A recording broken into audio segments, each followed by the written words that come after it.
Hello, traders. FX Pip Collector here. Today is Wednesday, October 1st, and this is my analysis for the Euro US dollar, and we are on the 4-hour time frame.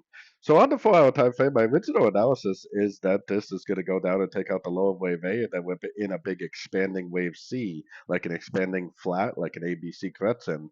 If that was true, then this should have maintained impulsive moves. Pullbacks are okay, but this is definitely not the shape of a 1, 2, 3. This is more the shape of an ABC.